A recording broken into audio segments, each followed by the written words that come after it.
Hello and welcome to the Priced Out Podcast. Today, we will be speaking with Guzman-Martinez, former employee of the Marin Economic Forum, to discuss housing unaffordability in Marin and its impact on our workforce. All right, hello, my name is Dylan and welcome back to the Priced Out Podcast. I'm here with Jesus of the Marin Economic Forum. How are you today? I'm doing well. Awesome. And we are here to talk about housing. So before we dive in, can you just briefly explain a little bit about your background? How did you become involved with the forum initially? Yeah. I am originally from Sonoma, so neighboring county. Been in the area and in Sonoma County in particular, basically my entire life. And grew up there. Went to high school. Went to the junior college there. Went to Sonoma State, and then when I was doing my master's at Berkeley in public policy, one of the graduating requirements was, as my master's thesis, to work with a client to try to address some public policy issue of importance to that client. And the Marin Economic Forum was ultimately the partner that I had the privilege of working with. Robin Sternberg, the CEO there, she and I started working together in January of this year. And really what she was interested in the vision I think that she had in terms of MEF and the role that the organization could play was to look at the costs of the housing market, what that was costing employers, what it was costing the economy, what it was costing residents of Marin County as a whole. And so that was really the research question that we undertook. And that culminated in a report and presentation that we did in May. So that was the end of my tenure with the Marin Economic Forum, and it was again a real privilege to get to work with MEF and on really an important hot topic nowadays.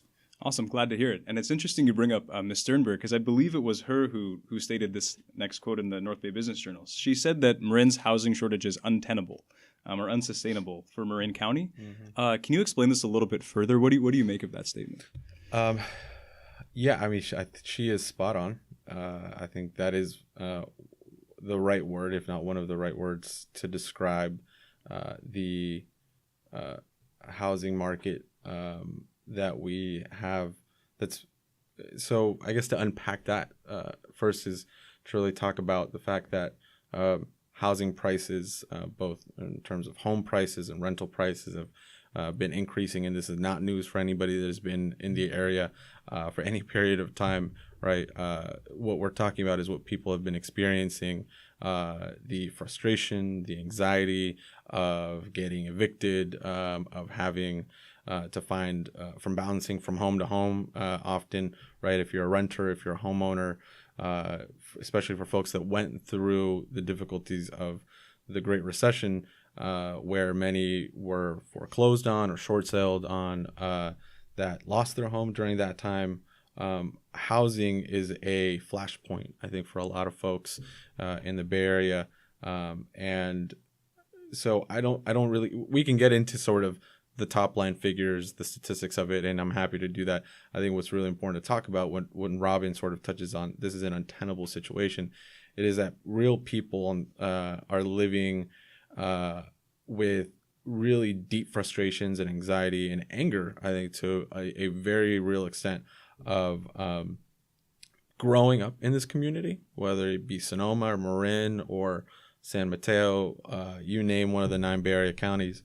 And in other parts of the state, LA, that are seeing their communities change and seeing themselves displaced from those communities. And for people that have grown deep roots into these communities, that have invested themselves into these places, it is extremely frustrating, and it evokes a lot from people when they're having to make a decision between, can I sink 25% more of my income into housing, or do I make, a more cost-effective decision and move out to Patterson in the Central Valley, or do I go further? Do I go out to Houston, Texas?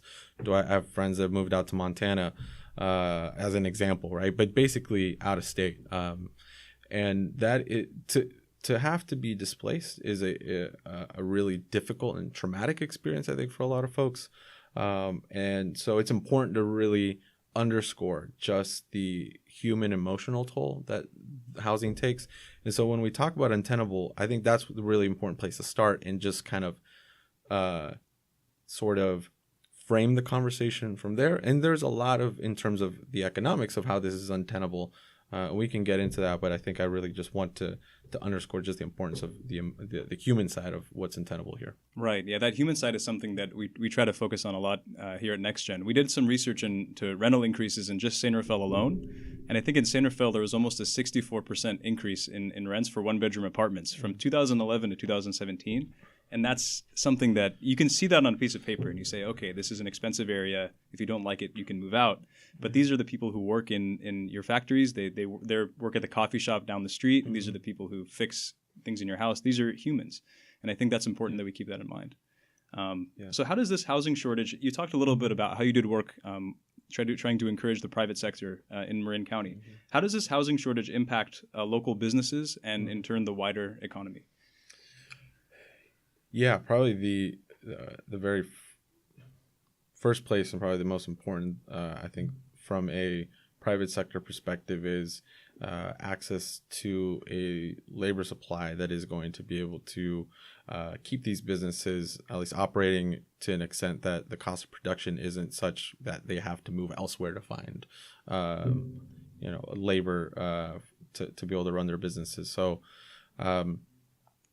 some of the anecdotes, some of the folks that we spoke with and the stories that they shared that who run businesses in Marin County, and some who have left based on the fact that it is just too expensive to be able to run a business here, especially when there are so many options in other places that it is. And it's interesting because it was both on the sense of low and high skilled labor. For example, even when it comes to high skilled labor, it was difficult to be able to find talent to fill some of these roles, whether it's in sectors like the life sciences and biopharmaceuticals that are having a hard time in the region because it's just so expensive to be here. Or it's also when it comes to low skilled labor, because again, if you have a low wage job in Marin County, chances are you probably can't afford to live here. And so a lot of folks are having to commute in from outside of the county. And that is one of those notorious statistics, right, of Marin County in terms of just it's somewhere ballpark. I wish I had the numbers on hand, but it was somewhere between 2/3 and 3/4 of the workforce in Marin County commutes into Marin, right? These are pretty well-known facts at this point. So when we have a workforce in Marin County that has to commute in from out of the area, and we have an economy that is bifurcated in a way that has a missing middle, right? There are fewer and fewer middle wage jobs. We have a concentration of low wage jobs and some high skilled jobs and a missing middle. What that ends up meaning for folks that, are in the labor market and are looking for jobs, even for many that are probably overqualified for some of these jobs that end up being low wage jobs, those are wages that ultimately are not going to be enough to match the costs that they are going to incur in the housing market. And so what we end up having often is folks that live in Sonoma, live in Solano, or live farther away, right, that are having to commute in. So ultimately for a business, what that looks like is increased commutership will increase turnover for them when it comes to those workers.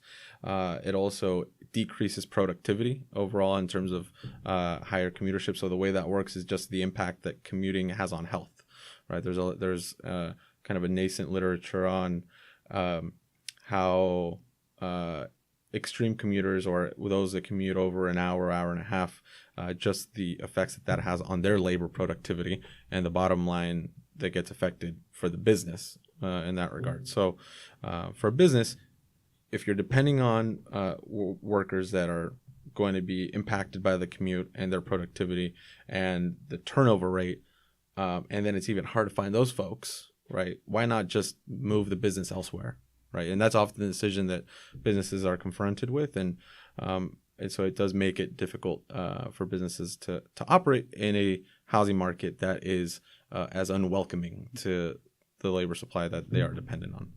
Yeah, we actually spoke to somebody from Kaiser, and you guys did a report on how the medical sector is going to be the fastest growing sector in Marin, and she told us that 60% of her workforce, which almost matches the 2/3 number you were saying before, commutes from outside of the county. And not only that, she told a story of somebody who actually drives almost 3 hours every day and doesn't sleep, And this is somebody who works in the medical sector. He understands how important sleep is to his health, and he's commuting more than 3 hours sometimes every day. Well, there's we spoke with not to name names, but there was some folks folks in leadership in the county of Marin that were sharing with us about their staff and the percentage of staff that was I wish I could recall the share, but a good chunk of their staff that is young professionals that are having to leave Marin County, despite the fact that, again, public sector jobs start at a pretty good wage, and especially if you're a young professional, those are pretty good wages. And even in those situations, they were dealing with a high turnover rate. And when it comes to turnover, the costs associated with having to replace somebody, retrain them, all that goes into having to figure out, what do we do? Do we do we increase wages so that they can be able to afford here and we don't have as high a turnover, or do we just relocate the business? And for some, you can't do that, right? Kaiser is place-based. If you're going to provide healthcare, that's place-based. If you're the county of Marin, that's as place-based as it gets, right? So some employers are not in a position to be able to relocate as well as others. And so that is one where I think they're having to get creative about what they can do to try to support folks, and many of them even having to get into the advocacy field of arenas to say, look, at some point we can't pay anymore, given our bottom line. We can't increase our wages anymore. Something has to change, and so they actually take a more proactive approach in public policy to address that. So I think that's encouraging. But I think one of the points that you bring up about this is that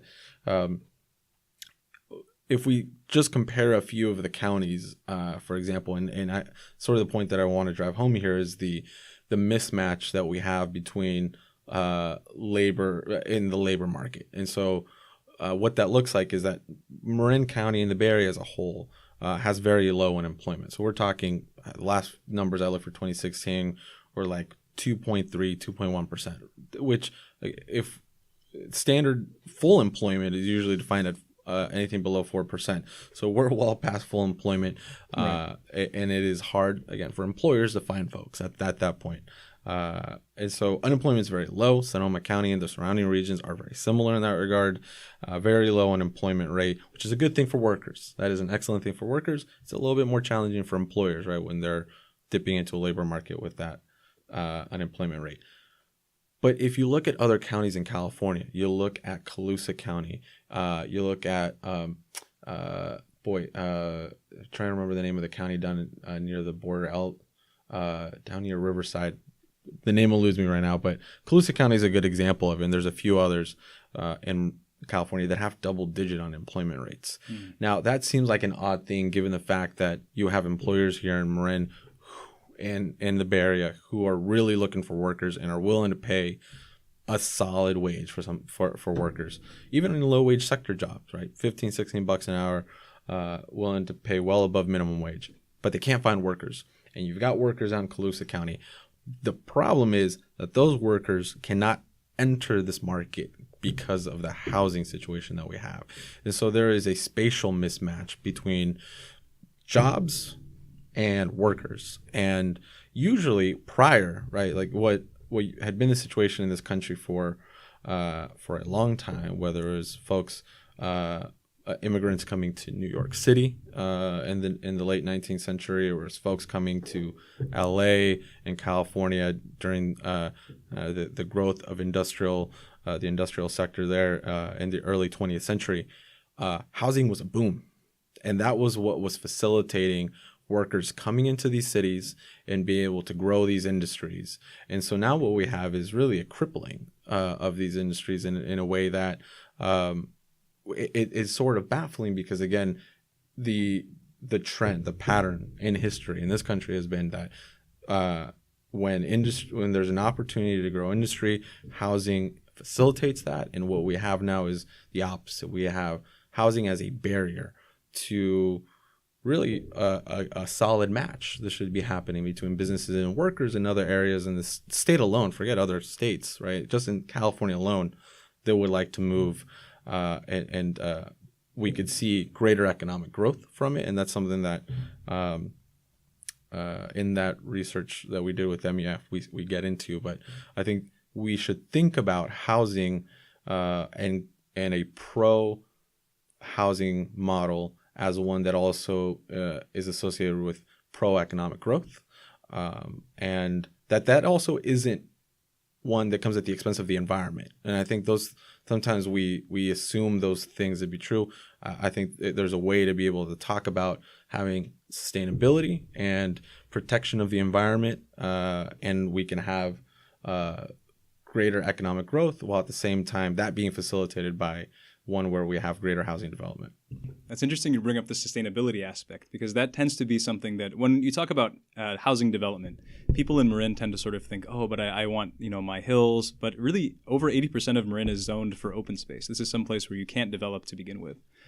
So what are some tangible public policy changes that can be made to increase the housing supply and benefit economic development in this county?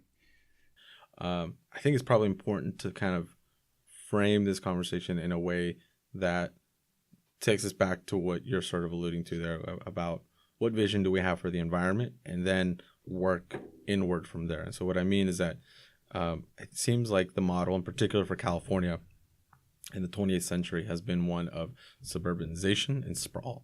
And I think when it comes to the environmental movement of the 60s and 70s, it was really a response to that, was looking around.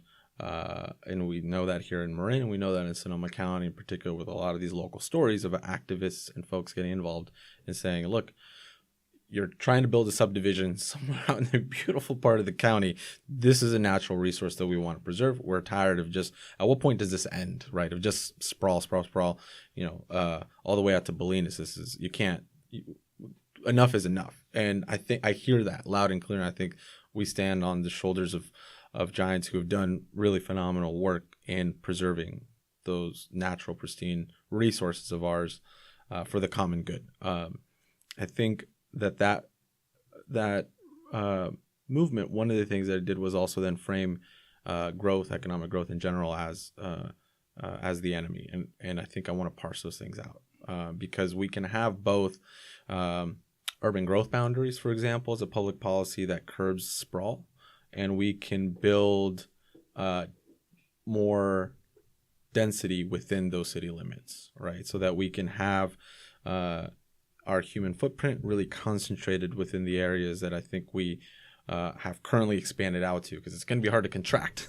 Right. It's going to be hard to contract, but I think we can certainly contain within the areas that I think we've built. So within the 101 corridor in Marin County, if we say, look, we've preserved all of this natural beauty, and that's fantastic. Let's build within this and do so in a way that creates more walkable communities, that creates more density, that builds up. And those things will ultimately kind of help towards that vision of greater economic growth. But when it comes to how do we actually spur housing within these areas, it's one where it has to be multifaceted. We have to address transportation. We have to address the infrastructure that goes with water supply, utilities. Most of these are also outdated, so we have to revamp that. So I'm less concerned about traffic if we're able to implement the vision of actually having greater public transportation, of having more walkable communities. I don't think that cars become as big of a factor, but if we don't address those, then yes, traffic will certainly be a barrier. But that's why we have to think about this in a more comprehensive vision of really reshaping the 20th century suburban model to one where, you know what, I don't need a 6-foot, a 6-room, home out, in the suburbs, but one that is, I think, in, again, these more walkable communities. So when it comes to policies that help spur that forward, there's a few things that we can look at. I have, and this is my own personal opinion, I have some reservations as to how much the market itself can help deliver on this. What I mean by that is that even to the extent that we can remove barriers that increase costs for developers at the moment, and there are several, and there are many that I think can be done. Local cities have done that by trying to change impact fees, trying to streamline things like CEQA, which can be, even doing that is a flashpoint itself, right, with CEQA. But there are several areas where you can try to reduce the cost of building for developers. But for market rate developers, even if we build market rate housing, the problem is it will be the supply, the increase in supply there will never come down to such a point that we'll be able to build housing for everyone. And I think if the vision is that we want to build housing for everybody that's in our community now, private sector market rate housing is not going to get us there. And I think folks have been very clear about, to the extent that we can minimize costs, streamline permitting. Any developer you speak to oftentimes will tell you about how onerous the permitting process can be. Even if we address all those things, and there are good things to do, right, in that regard, it's going to require a public sector intervention in which actual monies are invested in affordable housing, which is needed, again, to be able to build housing that is below the market rate. So that's one where we need a governor. And Governor Brown has been someone who has abstained and refrained and tried by all stretch of the imagination to stay out of funding affordable housing. Has been very I'm trying to be generous, but it has been very frustrating, I think, for a lot of affordable housing advocates in seeing a governor who has been very cold on funding and investing in affordable housing. The hope being that the new governor, presumably Gavin Newsom, is going to be somebody who invests more public monies into affordable housing for the folks who cannot afford market rate, and that is a lot of people, right, that are low income, that are middle income even. And so I think top line policies, more money from the state in terms of building affordable housing. And there are some areas in terms of permitting processes and others that can help do that. And also a more regional effort. This is the last thing I'll say. I realize that's a long answer. But the regional governments, ABAG here for the Association of Bay Area Governments, try to coordinate housing between all of the Bay Area counties. And they have their goals sent down from the state to be able to try to meet these housing goals. And there are no real, if nobody meets these, any jurisdiction, a city, a county doesn't meet these housing goals, nothing happens. Now, there's two issues with that. One is there's no real incentive to build housing if you don't want housing in your community, right? So if you have a certain character of a community, and we'll be diplomatic about how we describe that, there's no incentive if you don't want to change that, right? There's no consequence. And at the same time, if you do want to change that, let's say you're a community that actually does want to see greater housing development, often you're stuck between doing market rate development, which is going to continue to build housing for upper middle income and high income households, and maybe you want a little bit more diversity in your neighborhood or your community, and you want some of the workers in your community that are low income to also be able to afford to live there, but there's not enough affordable housing money to come in.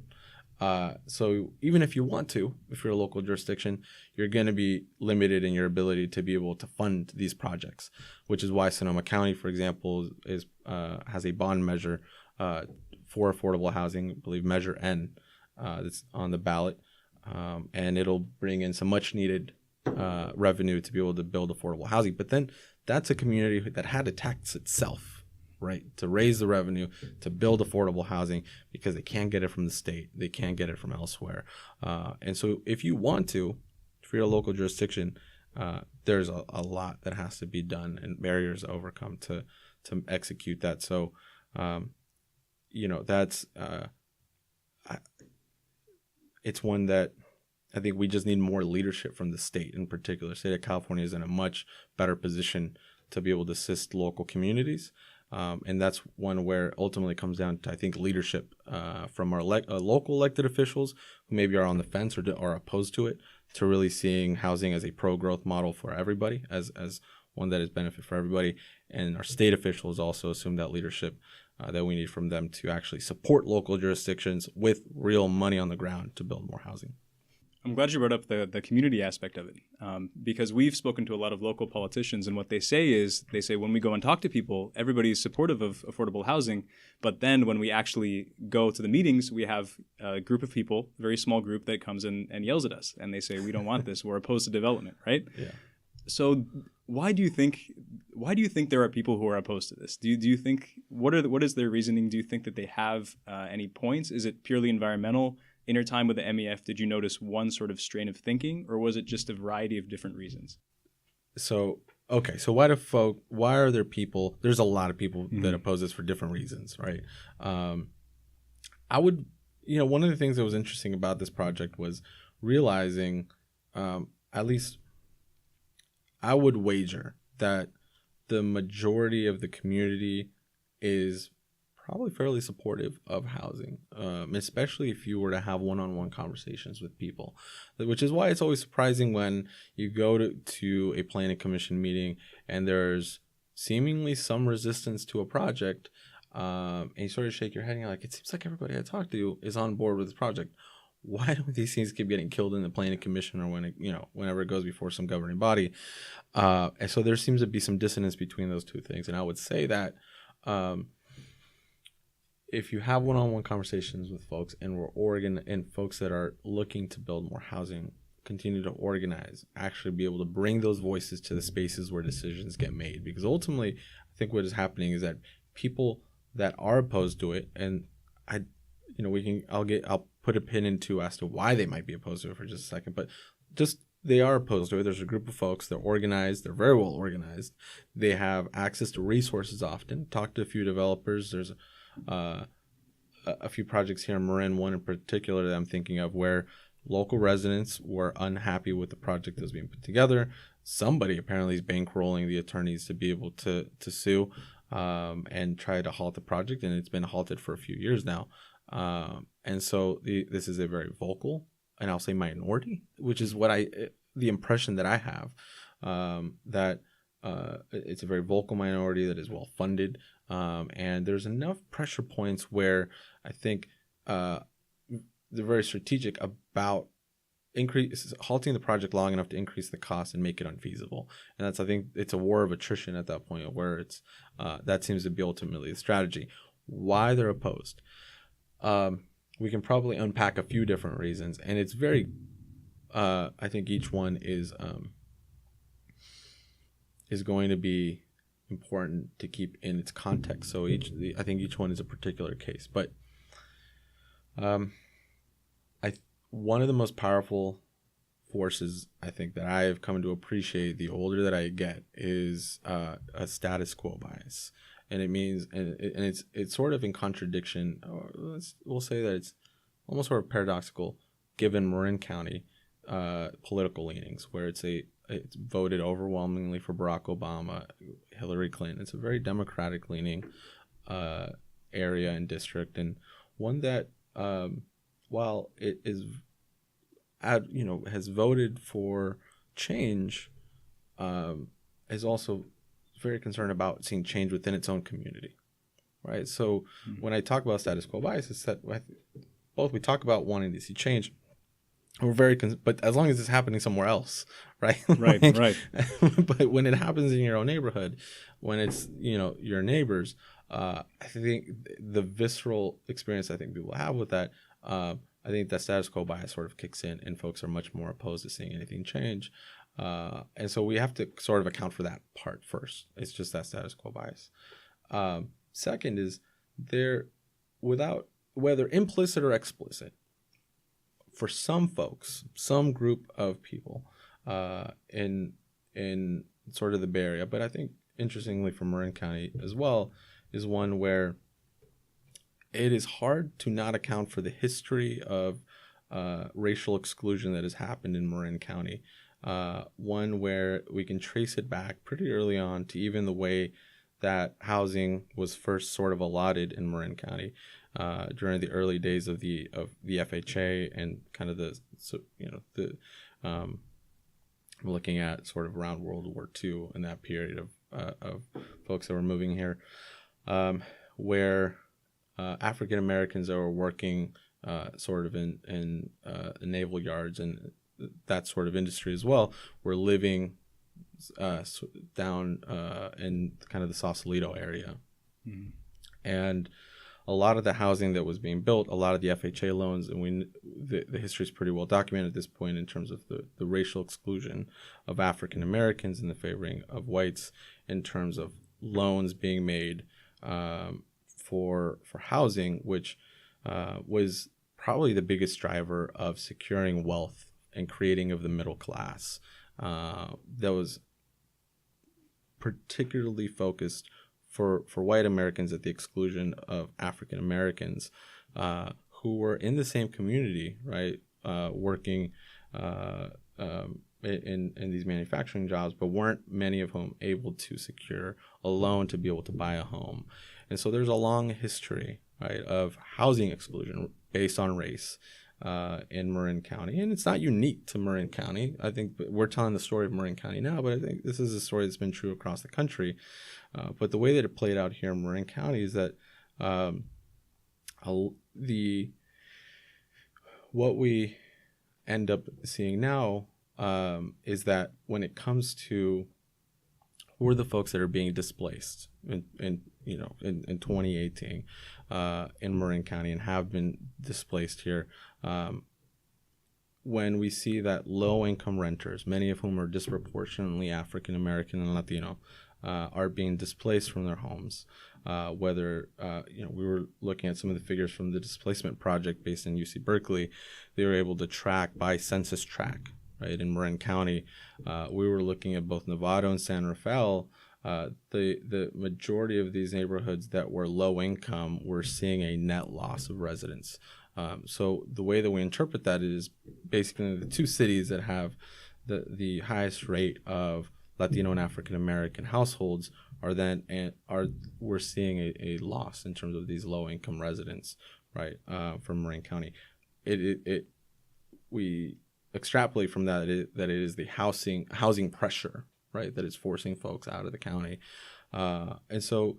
Right, this is one where it was difficult for African American households to get a foothold in this county, where the greatest security that is going to come is from being a homeowner, right? And for many of whom that were excluded, we see a disproportionate rate of renters for African American Latinos, and those are the most vulnerable to also being displaced. All right, so we have a disproportionate impact within our community, and it's one that I think. When it comes to why some folks are opposed to housing, in my experience, it is one that I think some folks would like to see that trend continue, or would have just a certain, when we talk about a certain character, right? I think it's the sort of stuff that I read between the lines and say a certain character of a neighborhood, right? Like I'm be able to interpret that for what I think folks are actually trying to mean by that. And so again, I don't want to pigeonhole everybody who's opposed to housing, because there's a lot of reasons, whether it's the perception that it's going to increase traffic, or that it's that it maybe will bring their property value down, even though that's sort of associated with what we're just touching on right now. And folks that maybe just, are pretty set in what they like, and this is the way they want their neighborhood to look. And others that do have really strong feelings about what the actual racial composition of their neighborhood should and can look like, and are willing to come out and speak about that. I think all of those factors are at play. I don't want to lump everybody into one, but I would say that that's certainly all of those factors are certainly sort of all bunched into sort of that opposition to greater housing. Do you think a lot of it has to do also with just kind of simply not understanding the issue? Because when you say people really want to maintain the small town character, I'm sure, some people may have, a certain way of perceiving that.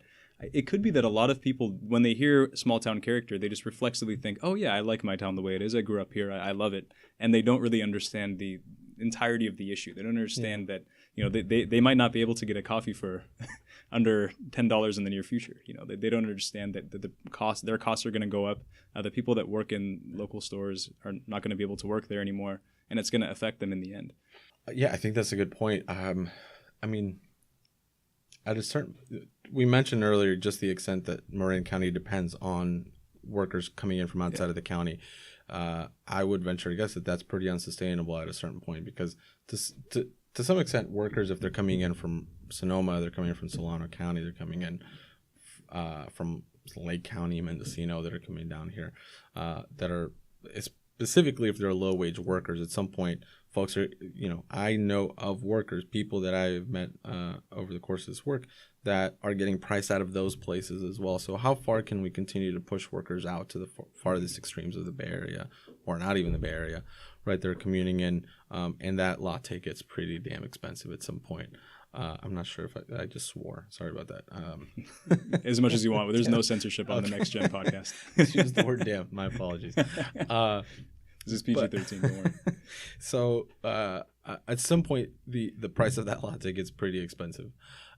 That's one factor to account for. But I think the other one that it maybe should hit more closely to home, that I don't know how many folks have actually really appreciated. And it's this weird cognitive dissonance, even for the folks that are having these conversations that don't even realize it. But it is one where if you grew up in Marin County, you went to Tamalpais High, you're from this community, you went off to college. Did you go to Tamalpais? Yeah. So you went to college, you came back, for example, right? Or maybe you've been here the whole time, right? It should be one where if you are going out and opposing housing, but at the same time, you're looking at your sons and daughters, and they cannot afford to live here. There's something fundamentally wrong with the system that we have, because it goes beyond, can you afford your own latte? And maybe some folks are willing to pay $1 or $2 more. But you would think that there would be enough of a self-interest, at least as a family, to be able to ensure that your offspring are able to afford to live in the place that they grew up in, if they so choose to come back and live here. And Marin County is a beautiful place. I'm assuming a lot of people wanting to come back or have chosen to stay here, and that's a wonderful thing. But it is one where I have been shocked and sort of dismayed, just at the extent that folks are willing to oppose housing and at the same time not connect the dots to realizing that this affects their own children beyond just their own immediate selfishness, but thinking largely about their self-interest of their family and their children. And so this is a generational issue. I think the more I talk to young folks like yourself and others, folks are really frustrated with this sort of antiquated view that things are just fine and dandy the way that we are. We bought our home. This is, I want to enjoy my retirement or whatever, and be damned everyone else that comes after. And that's a really frustrating point of view, because it's incredibly selfish. It is one that I think far too many folks that are opposed to housing hold, and it just sends everyone else down the river, the next generation. So I think if there's going to be change, one of the places that is going to emerge from, and has been, it is from young people who are looking at the housing market and are saying, okay, I'm basically not getting married, if I choose to get married, until in my 30s, if that. Starting a family, like maybe late 30s, maybe you're in my 40s, because I gotta finish grad school or finish school in general, get a decent job, but that'll probably just keep me afloat enough to pay my student loans off, and then buying a house, like, forget it.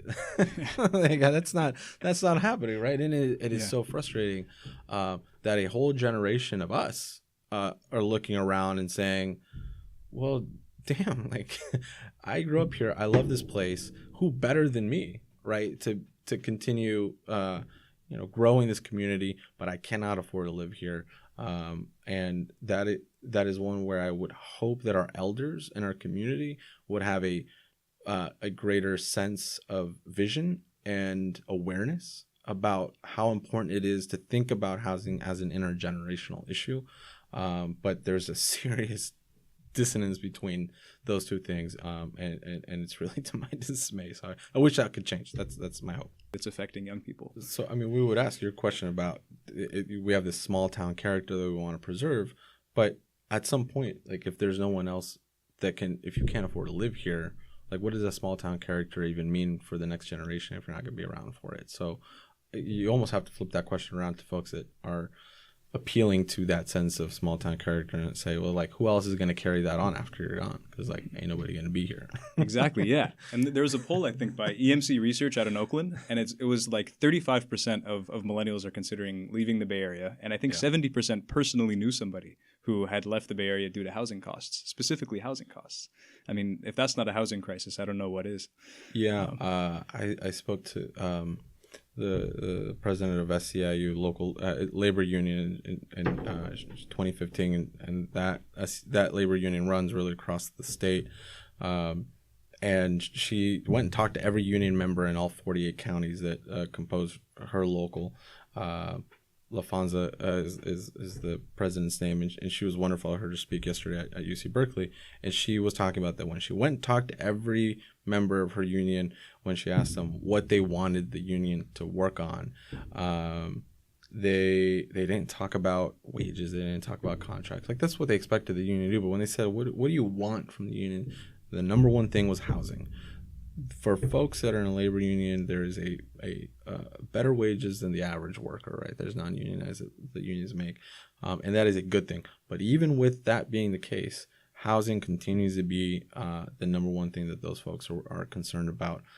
So it's one that you're feeling across the demographic, spectrum. It's young folks, it's labor union members. It's it's even one, I know we just sort of talked about folks that are, on a little bit older residents, but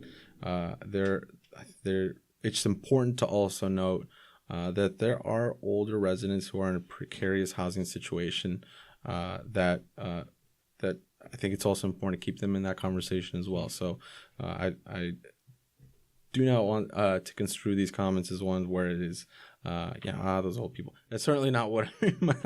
I think there is a lot of diversity even within older residents, that some of whom are dealing with pretty serious and precarious housing situations. And they're also important to bring in that conversation as well. Oh, yeah. We've spoken to plenty of older people, people who are, approaching retirement, and they're worried that they can't afford to live here past retirement because it's just so expensive to live in this area. So last question, bit of a doomsday scenario for you. Let's say in the next decade or so, we can even go next 20 years. Let's say 10 years down the line, what problems will Marin face if there's not a significant change in housing policy? Well, yeah, one of the really concerning parts is when we think about how the state's economic development department makes its employment projections, and it usually looks out to about, I think right now, 2023, and it goes out farther in terms of population stuff, but in terms of like what are the jobs that we're expecting in the future, California EDD puts out for 2023 really across the state, but in particular for Sonoma and Marin County, really tremendous growth within the healthcare sector, and really that's a response to what it sees as an aging population. And so when you have an aging population, even more so in Marin County, in terms of the median age is significantly higher than all the rest of the Bay Area counties, and will continue to be such going into 2040 in terms of what we expect the population and the age demographic in particular to be from Marin. It's going to be significantly older. And so there, as a function of age, we're going to see greater health care. Now, even the healthcare industry is the lion's share of workers are not doctors. It is It is nurses. It is increasingly nurse practitioners as medical providers. It is medical assistants. It is phlebotomists. It is a lot of workers that are not your doctor, right? Your doctor is sort of the person that we often associate with healthcare, but there are a lot of people behind the scenes doing a lot of this work, and that's really where the thrust of the employment is going to come from. We have to ask ourselves that what is going to happen if those folks aren't able to find housing, right? For something as vital, no pun intended, as healthcare for an aging population, if this labor force is not able to find housing, I think it really puts people's literal health at risk, right? I think we were talking earlier. I remember talking with Robin earlier about the fact that many firefighters, police officers, right, folks that we think in terms of public safety, when there was the recent fire, a lot of folks, right, just weren't in the area. Like, what would happen if there was a fire in Marin County and the folks just didn't live in the area and weren't able to get here? I think that's something that folks should think about when it comes to public safety and not actually having folks be able to live in the area. And so I mentioned healthcare because it is a outsized share. It takes an outsized share of the economy and the labor force, and it is one that is super vital to the actual health of the community. And if that is in jeopardy, if public safety is in jeopardy, I'm not going to venture a guess of what that consequence means. I think we can all fill in the gaps as to what that could possibly mean, but it is one that I think we should really think critically about beyond, is my latte going to cost me a few more bucks? But is the person in the operating room going to be able to get there in time because they live 4 hours away, right? That's a really scary idea, right? If the EMT can't show up because they were late for work because they got stuck in traffic because they live also outside of the county. If folks can't afford to live here, then really I think it jeopardizes the very health of the actual community. So 10 years from now, this doesn't change. I think these consequences might start coming to fruition, and we would hope not. But that's a worst case scenario. Awesome. Glad to hear it. And, well, not glad to hear it. I'm glad to hear you actually say that. We don't hear it. I hope we don't hear it. I'm glad to hear you actually say that, because generally when people think about development, again, they just think in terms of, I want my small town character. They don't think that the person that is going to, when they're laying on the operating table that's going to operate on them, lives in Sonoma County or lives in Solano and might get stuck in traffic. So I'm really happy to hear somebody that's finally highlighting these issues, because it just there seems to be a glut of people really talking about this out in the public, and we're seeking to change that for sure. I think there has to be some sort of a cultural shift from this kind of individualistic cultural view of a community where it's just, I've got my little home in the suburbs and I go and play tennis on the weekends or golf and I've got my job in the city or whatever, to really looking at a more holistic approach of what it actually means to live in community with other people and how intrinsically tied we are. Like how important my lot is, how connected my lot is to yours, right? And to each other. And not just seeing that, I'm able to generate this income, so therefore I am entitled to receiving certain goods and services, without thinking of how important it is that whatever money and income one has, that there's somebody else on the other side of that to be able to provide that. And they have a household that they have to provide for. And again, how our lots are tied together, how much our destinies are tied together, and thinking about our futures collectively as opposed to individualistically. But that requires a real paradigm shift of the way that we view ourselves, our community, and that's ultimately cultural.